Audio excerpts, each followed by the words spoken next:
Selamat petang, salam sejahtera. Tuan-tuan dan puan-puan, isu yang paling hangat di Malaysia berkaitan politik dan pentadbiran hari ini ialah melibatkan penjualan Menara Kuala Lumpur. Wow, ini paling hot, yang paling hot dan hot.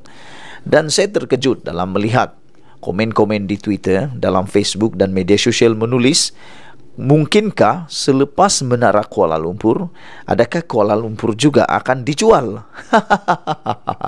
Sebelum kita teruskan, sila tekan butang subscribe, tinggalkan komen anda untuk membantu meningkatkan channel ini. Saudara-saudara sekalian, selepas tular berkaitan dengan Menara Kuala Lumpur yang kononnya dijual, ini jawapan komen balas daripada Anwar Musa, bekas Menteri Wilayah Persekutuan sebelum dibubarkan baru-baru ini. Beliau berkata kementerian tidak terlibat dalam keputusan Telekom Malaysia Berhad menjual anak syarikat yang menguruskan Menara Kuala Lumpur kepada bekas Menteri Komunikasi dan Multimedia Anwar Musa. Katanya, kementerian perjanjian itu melibatkan syarikat tersenarai awam bukan kerajaan. Beliau berkata tiada kaitan dengan Menteri Komunikasi. Tanya TM, kalau syarikat untung RM25 juta, kenapa mereka tak nak dan kenapa nak bagi orang, kata beliau. Rundingan pada 31 Oktober itu kini hangat dibincangkan di media sosial.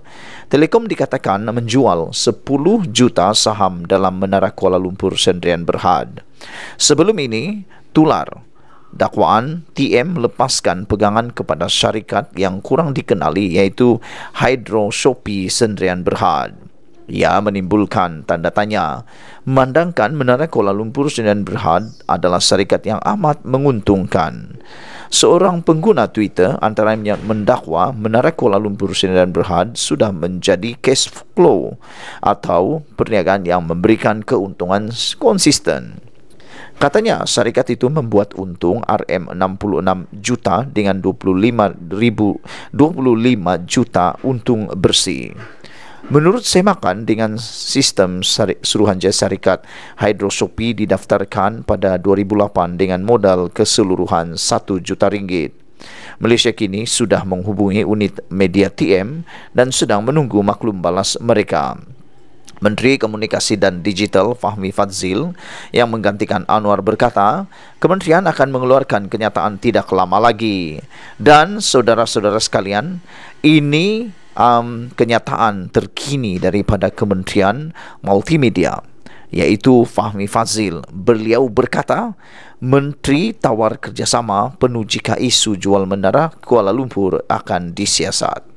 Menteri Komunikasi dan Digital Fahmi Fadzil memandang serius berhubung isu penjualan saham Telekom Malaysia TM dalam Menara Kuala Lumpur Sdn Berhad. KKD memantau rapat isu ini dan bersedia untuk memberi kerjasama penuh sekiranya pihak berkuasa melakukan sebarang siasatan berhubung isu ini, katanya. Pendahulu Fahmi iaitu Anwar Musa memberitahu Malaysia kini bahawa kementerian tidak terlibat dengan keputusan TM menjual anak syarikat yang menguruskan Menara Kuala Lumpur. Menteri dalam Kabinet Ismail Sabri Yaakob itu juga berkata, penjualan itu melibatkan syarikat tersenarai awam bukan kerajaan. TM dikatakan menjual 10 juta unit sahamnya kepada syarikat yang kurang dikenali iaitu Hydro Shopee Sdn Berhad. Tindakan yang menimbulkan tanda tanya memandangkan MKLSB adalah syarikat yang amat menguntungkan. Dalam kenyataan sebentar tadi, Fahmi berkata, dia telah menerima taklimat terperinci berkaitan konsesi pengurusan Menara Kuala Lumpur daripada Kementerian Komunikasi dan Digital pada 14 Disember. Dia juga katanya akan menerima taklimat menyeluruh berhubung perkara itu daripada TM pada 3 Januari. Saya difahamkan, kata beliau, bahawa konsesi pengurusan Menara Kuala Lumpur kini dalam tempoh interim ketiga sehingga 31 Disember 2022 oleh Menara Kuala Lumpur Sdn Berhad. Malaysia kini sudah menghubungi unit media TM dan sedang menunggu maklum balas mereka. Sebelum kita berpisah, saudara-saudara pendengar dan penonton sekalian, sila tinggalkan komen Anda tentang isu penjualan saham Menara Kuala Lumpur ini yang dikatakan telah menyebabkan Menara Kuala Lumpur dijual. Ada pendapat Anda, adakah isu ini harus dikorek sedalam-dalamnya kerana amat meragukan. Sekian dulu untuk kali ini. Jangan lupa tekan butang subscribe untuk membantu saya mengembangkan channel ini dan untuk mendapatkan isu-isu terkini daripada channel saya. Kita jumpa lagi. Malaysia kita punya, kita juga sama-sama cintai Malaysiaku. Bye-bye. Selamat petang, salam sejahtera. Daripada anda semua, terima kasih diucapkan. Isu kita hangat petang ini ialah melibatkan tentang tangkapan polis Diraja Malaysia terhadap 2 dalang yang menjual sindiket pingat kebesaran Pahang. Ditangkap. Akhirnya ditangkap. Saudara-saudara sekalian, sebelum kita teruskan isu ini, adakah anda juga gembira seperti saya apabila dalang yang menjual pingat-pingat kebesaran ini tidak kiralah di negeri mana, jawatan apa, pangkat apa, kita rasa gembira.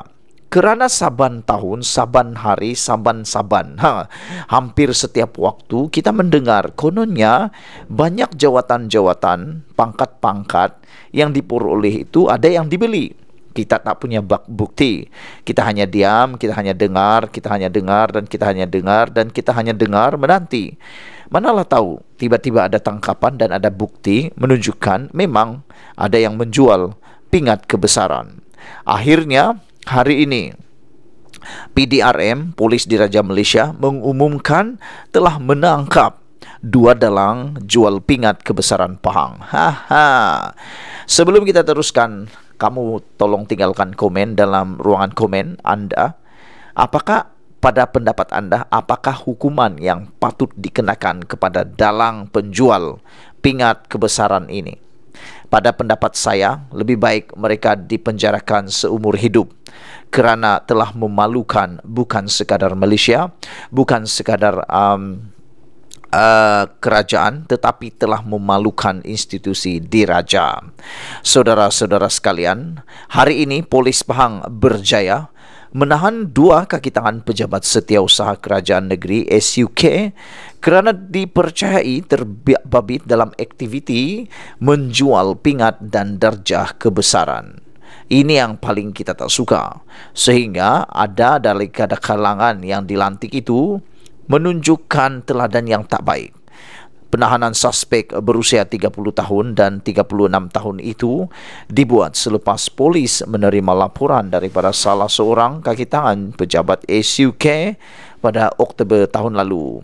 Ketua Polis Pahang, Ramli Muhammad Yusof, berkata, pengadu membuat laporan selepas mendapati senarai penerima pingat dan darjah kebesaran Pahang mempunyai nama yang mencurigakan.